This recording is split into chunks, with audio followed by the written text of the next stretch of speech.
지난 강의에서 살펴본 농업용수, 농업기계와 경지정리의 문제는 농업 생산성을 향상시키기 위한 하드웨어적인 측면에서의 노력들이라고 할 수 있습니다. 이번 시간에는 소프트웨어 측면에서의 문제, 즉 농업기술의 개발과 보급 과정에 대해 살펴보도록 하겠습니다. 농업기술의 개발과 보급 과정을 설명하기에 앞서 최신 농업기술을 보급하는 문제의 중요성에 대해서 언급해 두는 것이 좋을 것 같습니다. 앞서 농업용수에 대해 설명하면서 농업 생산이라는 것은 예측 불가능한 자연 조건의 영향을 많이 받기 때문에 자연 조건의 제약을 최대한 극복하기 위해서 농업용수원의 개발이 굉장히 중요하다고 말씀드렸습니다. 이러한 자연 조건의 영향으로 인해 농업 생산이 불안정하다는 점은 농민들의 고유한 심성체계에도 영향을 미친다고 알려져 있습니다. 제임스 스콧의 유명한 저서 농민의 도덕경제는 이러한 농민들의 고유한 심성을 도덕경제라고 명명하고 있습니다.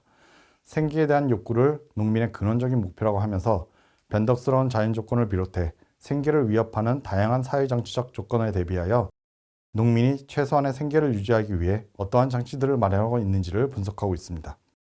생산량이 급감함으로써 당장 생계를 위협받는 상황을 회피하기 위해 농민은 다양한 종자를 재배하고 여러 지역에 걸쳐 분산 경작함으로써 리스크를 최소화한다고 분석합니다. 새로운 종자의 생산성을 100% 확신할 수 없기 때문에 기존의 종자와 섞어서 재배하고 자연재해로부터 피해를 분산하기 위해 경작지를 서로 멀리 떨어진 곳으로 배치한다는 것입니다. 소작제도를 선택하는 과정에도 이러한 농민의 위험 회피 성향이 영향을 미칩니다. 전통적으로 수확량을 같은 비율로 지주와 나눠 가지는 분익제도가 일정한 지대, 즉 토지 임대료를 내면 끝인 정액제도보다 많이 채택되는 것도 이러한 성향과 관련이 있는 것으로 분석되고 있습니다.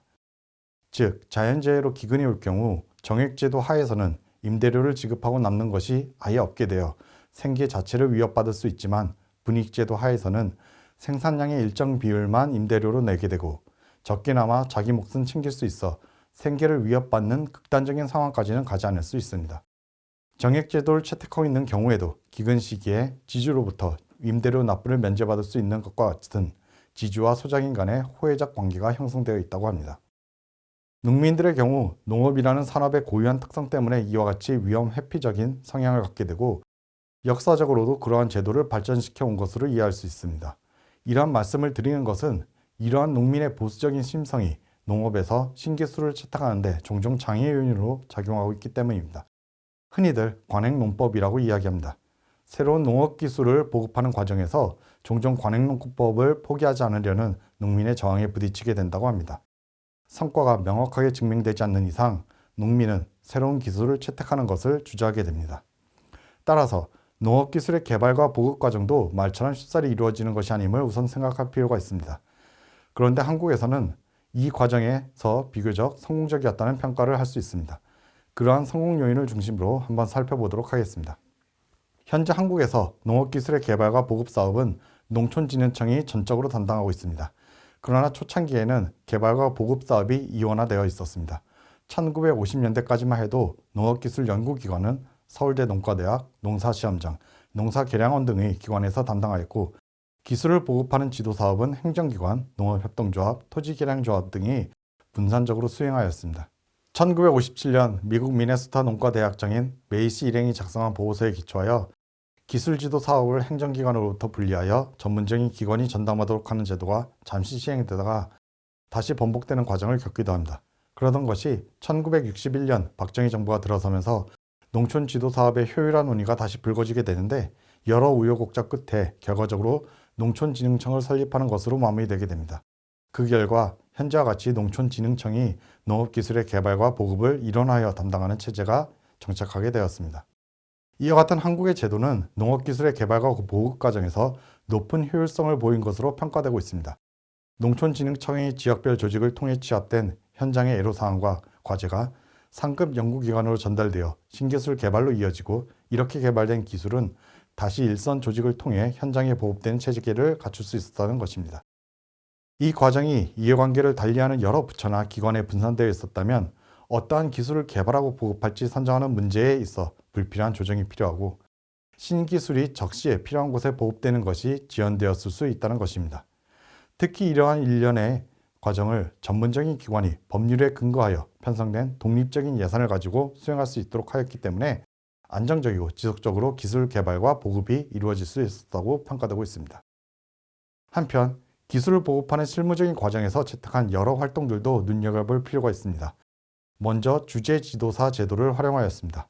말 그대로 현장에 주재하면서 농민들에게 직접 농업 기술을 지도하는 주재 지도사를 두었다는 것입니다. 1969년부터 1972년까지 317개 지역에 한 명씩의 주재 지도사를 배치하여 지역개발 지도를 실시하였고, 새마을 운동이 시작된 이후에는 1973년부터 1978년까지 6개년 계획을 수립하여 새마을 시범마을마다 한 명씩의 농촌 지도사를 배치하였습니다. 이들 주재 지도사는 농업인들과 부단히 접촉하면서 현장의 기술적인 애로사항을 해결해주는 한편, 지역민이 적극 참여하여 스스로 개발 계획을 수립하고 실천하도록 이끄는 역할까지 하게 됩니다. 이를 통해 신기술 채택에 대한 주민의 태도 변화, 기술 수준의 실질적인 향상, 이로 인한 농가 소득의 향상이라는 일련의 성과를 거둘 수 있었다고 평가되고 있습니다. 또한 기술 보급 과정에서 다양한 지도 방법을 병행한 것도 성공 요인 중의 하나로 지적되고 있습니다. 신기술을 보급하기에 앞서 시범사업단지를 조성하여 실증 결과를 직접 관찰할 수 있도록 하여 기술 채택에 대한 거부감을 줄일 수 있도록 하였습니다. 일례로 1970년대 일입니다만 당시 비료를 사용할 때 유한 비료와 요소 비료를 같은 양으로 투입하는 것이 관행처럼 되어 문제로 지적되고 있었습니다. 비료의 부적절한 사용으로 인해 수확량이 감소하는 피해가 적지 않았던 것입니다.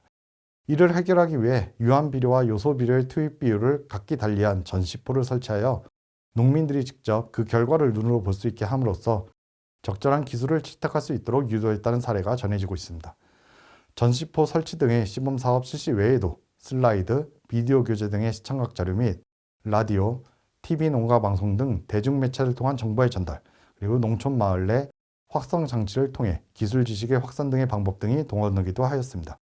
이러한 노력의 결과 농촌 지도 인력에 대한 농민들의 신뢰성을 확보할 수 있었던 것이 한국이 효율적으로 농업 기술을 보급할 수 있었던 성공 요인이라는 평가입니다. 사실 한때는 기술 지도 인력에 대한 신뢰성이 문제가 되었던 적도 있었습니다. 1970년대까지만 해도 주곡인 쌀의 작업을 최우선 정책 목표로 하였기 때문에 기술 지도 인력도 벼농사 기술 인력 위주로 편성되어 있었습니다. 그런데 쌀의 작업이 실현되고 한국의 농업도 점차 상업화된 농업으로 변모하게 되면서 현장에서 재배하는 작물 또한 다양화되기 시작했고, 기술 지도 인력이 현장의 애로사항을 충분히 해결해주지 못하는 상황들이 생겨나기 시작한 것입니다.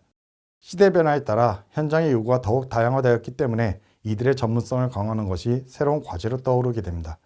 이를 위해 기술 지도 인력이 단순히 현장 근무만 하는 것이 아니라 연구기관에서 장기간 파견 연수를 받도록 하고 작목별로 전문 지도 연구회를 조직하도록 하는 한편, 전문 특기 지도사 자격 제도를 신설함으로써 다양한 기술 교육 요구에 대응할 수 있도록 하였습니다.